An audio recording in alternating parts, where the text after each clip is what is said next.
Well, hi everyone. I'm Andy Asher at BloomerBoomer. Now, living with diabetes doesn't have to mean feeling food deprived. That, according to the American Diabetes Association. Now, today we're talking to a best-selling cookbook author, Linda Gassenheimer, who has written a simple plan for organizing, budgeting, and cooking some really amazing dinners. Now, she's written the 12-week diabetes cookbook, the latest meal planning guide and comprehensive cookbook for healthy and affordable meals that are diverse and simple to make. She tackles diabetes-friendly meals on a budget. We'll talk with Linda in just a moment. Now, this is part of the Plus 50 Good Life movement, a project of the BloomerBoomer.com publication. We'll be back with Linda Gassenheimer right after this. Well, our guest is Linda Gassenheimer, who has written a simple plan for organizing, budgeting, and cooking some really amazing dinners. Now, she's written the 12-week diabetes cookbook. Linda, thank you for joining us. It's great to have you here.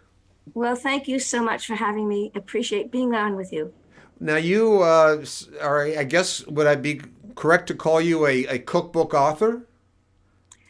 Well, since I've written over 30 cookbooks, maybe, yes. Okay. that pretty well describes you. Does that So give it? Okay, all right, good.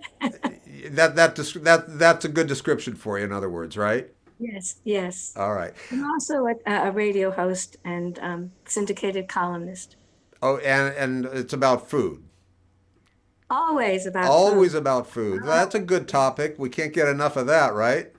Absolutely. Well, what would we do without it? Well, yeah, might as well enjoy it while we're at it. Okay, Yeah. so I take it that the scope of what you write about covers a lot. So in this case, you're focusing on diabetes. Just out of curiosity, do you go the span from Epicurean cooking and eating down to things that really are supposed to be good for us? Does it cover the spectrum? Well, why can't Epicurean eating be good for us? That's a good point. I like that idea. My syndicated column has always fit the government guidelines for nutrition.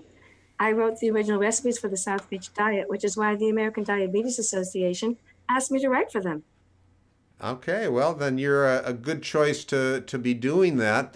And I think you tell me, but the message it sounds like you're wanting to make sure people understand is you can eat a healthy diet that, especially for people who are diabetic, and enjoy it at the same time. Absolutely, absolutely. That's why on the cover of my book, I have meatballs and spaghetti. How's that sound? It always is meatballs and spaghetti. You can go wrong on it. There's some bad recipes, but it's a good one. And I have lasagna soup. I have pizzas. I want you to understand that you can enjoy really good food. Just understand what the portions are and the types of food you have. Now, the other point is, my feeling is if you have the food in the house, then you're more likely to cook a meal rather than send out or go out for it.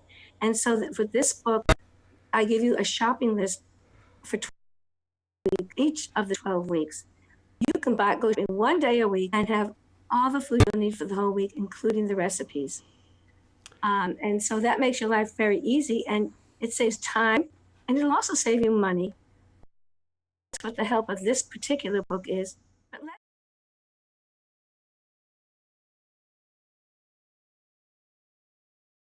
So in other words, you're focusing also on simplicity. yes, simplicity with maximum flavor. And these are recipes that are not only diabetes friendly, but they're family friendly. No one's going to want to make a different meal for every single person in the family. And by the way, according to the American Diabetes Association, this is what we should all be eating. Unfortunately, people with diabetes have a 50% more chance of heart disease. So it does follow the Heart Association guidelines as well. But leave that aside. Just enjoy the good food. Yeah, well, there should be no reason not to enjoy the good food. This is, as we talk about this, we hear a lot of attention given to the Mediterranean diet. Does that follow some of what you plan in your writing? Yes, but you know what is the Mediterranean diet. It's just having really good vegetables, a low saturated protein, meat, and some, and we're looking at carbohydrates, but you think brown. So, whole wheat pasta, brown rice. And now I notice that several of the pasta companies are making a pasta that looks white, but it has the whole bran in it. So you don't have to tell your family it's whole wheat, okay? Yeah, that keeps everybody a little bit happier that way. So, how do you do this? Do you have a test kitchen of some sort or another, and you start putting things together and then see if people like it, or you just try your family out on it? Let me just tell you something. There's no more difficult judges than my family, okay? Yeah, I couldn't. I bet they are. Knowing that you're a cook, they're going or a chef, they're going to probably be tough on you. Right, I'm a trained chef actually. And the problem is that, well, what I do is I develop a recipe, then my husband helps me with the nutritional analysis, and he said, oh, you can't have this and you can't have that. I said, that tastes good. He said, well, you can't have it. So we make it fit the guidelines that were given to me by the American Diabetes Association. Then I have to make it taste good. And guess what? If it doesn't, well, I'll just tell you a little something. My husband says, this meal is so terrible, I'm going out for some ice cream. Oh, really? That's cruel. And he's out the door. Now that is a tough critic. I mean, he's gotta be lighten up a little bit. I mean, but I guess he gets his point across.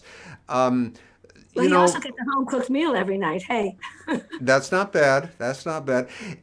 What is it that might be a tip or two for someone who might want to work from scratch on something? It seems to me that one of the biggest culprits has to do with salt. Now, it yes. would seem to me you could, if you knew how to use herbs and spices and things like that, that's good for you. Wouldn't that be a good substitute for a lot of the other things that go in there? Yes, and you're absolutely right, and it's a good point. And the many people ask, well, I have a drawer full of spices, I don't know what to do with them. But my feeling is if you go into my book and look at the recipes, you might not want exactly what's in them, but use it as a blueprint. That'll help you. I like to do a lot of ethnic foods because there's a lot of flavor, like chicken tikka masala. Now that's a delicious dish, or maybe some beef fajitas with some corn salad. Now, all of these will need spices. And I also give people shopping hints. For example, if your spices in your spice jar box or whatever are from 2 years ago Thanksgiving, it's not good. It's time to give them up. Spices don't last more than maybe 6 months. And so when I buy spices, I put the date on it when I buy it. So I'll know. And then I'll get maximum flavor. I think Also, that's a good idea. yeah, Yeah. and fresh herbs are wonderful too. And they're so abundant now in the supermarkets, and they make a huge difference. So you can cut down on the salt. I don't think people realize that not only just for diabetes, but for the United States government guidelines for nutrition, we're only supposed to have a teaspoon of salt a day. I tell you, there's so much salt in the food products, and I think too when people and I do go. My fiance is in the restaurant business, and she's a very health conscious cook, and I think though when you go out to eat, you're liable not to get the healthiest food as much as the restaurants would like to make us believe that it's healthy. I somehow I don't think so. Well, unfortunately, this is true.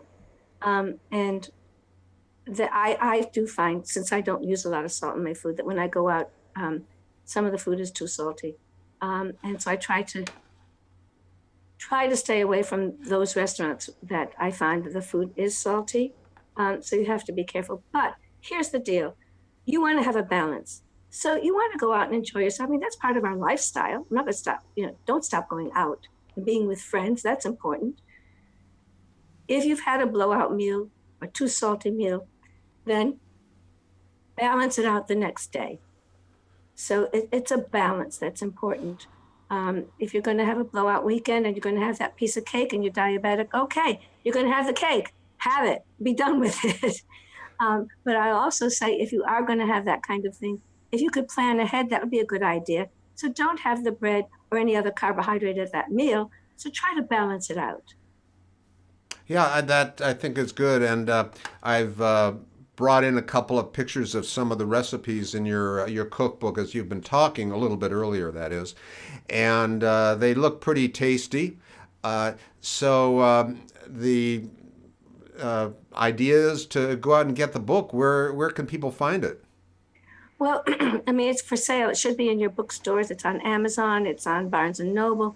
Or you can go to diabetes.org, and all of my books are there as well.